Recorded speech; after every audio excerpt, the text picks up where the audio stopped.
Okay, hello everyone.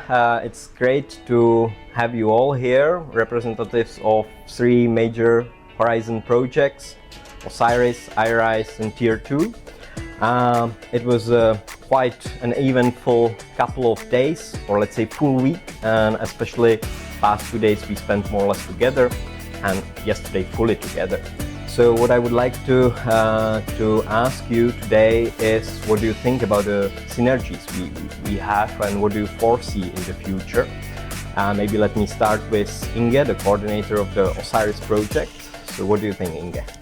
I think that the synergy between our projects lies in the fact that we all tackle the issue of reproducibility from a slightly different angle. So we all have a slightly different approach to what we're doing, and I think that is needed to solve such a large issue as reproducibility is, because it also covers all the different domains of science.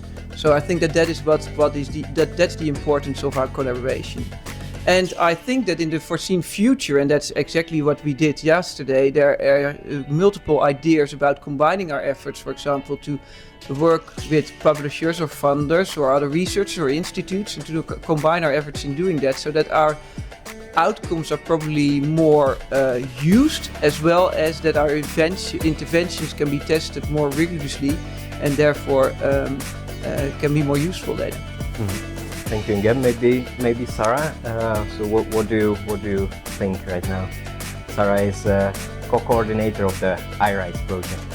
Yeah, well, I would definitely agree with everything that Inge says, and the synergies. I think one important aspect to highlight about why it works so well is everybody, all the members of all the projects are so open with their knowledge, their time, their commitment to collaborating and to getting the best outputs and outcomes of the three projects for the research community. And Emily, do you want to add something? Yeah. No, I think that's pretty good. So maybe let me now ask what Tony thinks. So Tony is coordinator of the TIER2 project. Yeah, so I completely echo all of these, and as we went down the road, they ticked off the things that I had prepared to say. But I would start by emphasizing that the synergies, we're able to find the synergies because, as Sarah said, this amazing collaborative spirit across the three projects. We are all, many of us meta-researchers, and all dedicated to improving the way that research is done. And especially since this isn't an area where there is key funding on this topic specifically, avoiding overlapping or duplicating efforts, but also just finding the joy in collaborating amongst ourselves. And it really will pay off in the synergies that come through the three projects in terms of the way that the outcomes of the projects are able to interact and build off each other. So various conversations here already about the ways that specific reports or activities and will feed specifically into the design of our pilots as well. And as we look towards the end of the project, which for us we're nearing the halfway stage, we really look forward to continuing these efforts to hopefully, from everything I've heard, maximize the impact of what will already be a massive impact, as we've been told by multiple external people here. Okay, thank you, Tony.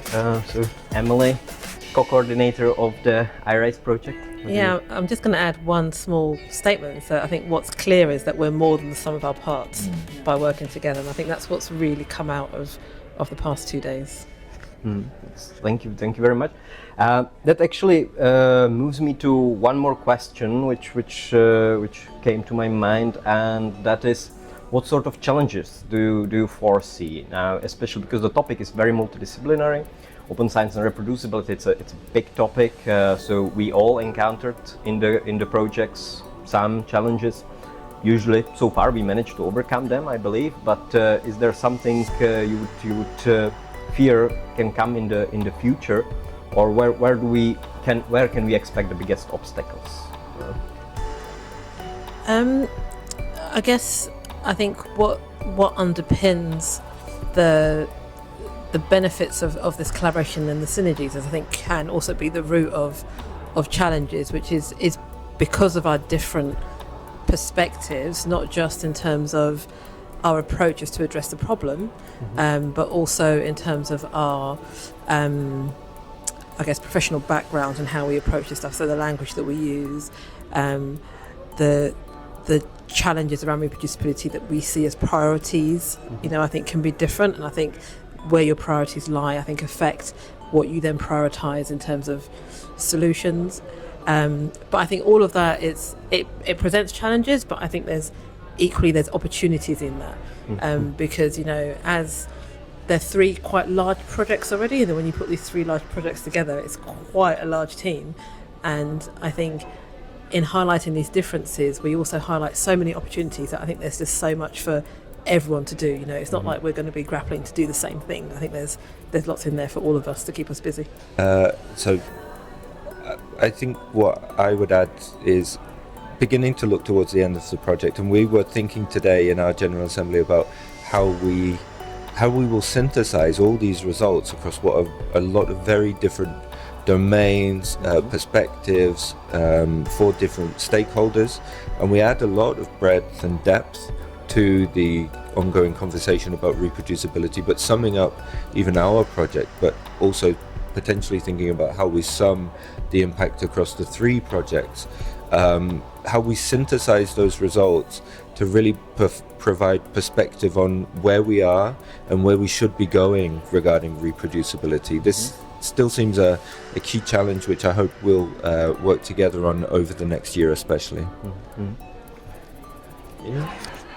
No, I fully agree with what just has been said. So the challenges go hand in hand with the opportunities here. So we have the challenge is the opportunity is the interdisciplinarity and the diversity in our project, and that is also the challenge. But that is not the challenge in our projects. That is a challenge in the issue that reproducibility in science entails, and therefore also indeed the challenge of finding ways to actually make what we do, that it actually gets impact, and that we actually find ways to channeling that to the people, the researchers that actually need our helps, and the funders and the publishers that need the tools that we're developing here. And I think that's the main challenge. But I think that also due to the diverse group of researchers we have here, and not only the researchers but also the other stakeholders that are involved in all our projects, we will overcome that challenge and find ways to actually make that impact with the outcomes of our studies. Yeah. Thank you, Inge. I think that is very important also to think about what can be the obstacle, not only for us but also when we try to translate the results towards the final stakeholders. That was excellent. Maybe let me close up with the final question or request, and that is if each of you, because we have different type of consortiums here with different partners and different background, very multidisciplinary. So maybe if each of one of you can tell me what does open science and reproducibility mean for you, and can be more related to you personally, not as the consortium viewpoint, but you personally. Maybe let me start with Inge. She has the mic now. So open science and reproducibility for me personally means that we can actually make impact as scientists. So apart from doing research into reproducibility, I also do clinical research, and therefore on a daily basis I see that it's sometimes difficult to implement biomedical research into clinical practice. And I think that open science and reproducibility are crucial for actually making a change. For, in my case, in biomedical research, for patients, but in other fields that can be other stakeholders. But in my field, open science and the transition to open science and the transition to a more reproducible outcomes in science are crucial for actually helping the patients in our hospitals to get the best treatments they want. And I think that for me personally is the driver behind what we're doing here with OSIRIS, and I think also with TIER2 and iRISE. Thank you. Yeah, I would have to agree with that it's about the impact in the end. I mean, we've talked a lot about the last 2 days about how we might call these things different, we use different vocabularies, we might have slightly different meanings in different fields, but for me, again, I'm a preclinical researcher and thinking about the impact that preclinical research can ultimately have in clinical benefit. So this translation of evidence into benefit for society is what more reproducible and more open science means to me. And also more collaborative science and a kind of team science way of working towards better impact for people. Thank you. Yeah, so reproducibility, as Sarah says, is maybe sometimes an ill-defined term and quite fuzzy and has very different meanings, but in a broad sense for me it means increasing the robustness of research results so that when things are redone, that similar conclusions are reached and we can build knowledge iteratively, not take false turns, and ensure that the results of research are robust for science and society. As has already been said, in the end, what are we doing?